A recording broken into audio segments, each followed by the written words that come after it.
টাকা হাওলাত নেওয়ার সময় পায়ে ধরে, আবার চাইতে গেলে তারা ঝাড়ি মারে।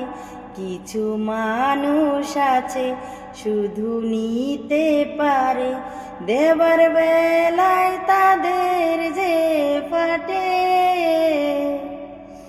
ও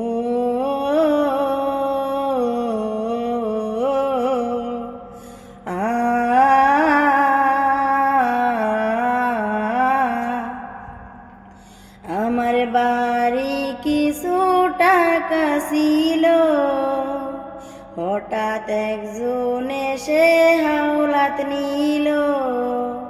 2 দিনের পরে টাকা দিয়ে দেবে, 2 মাস পরে ঝগড়া করে দিছে। ও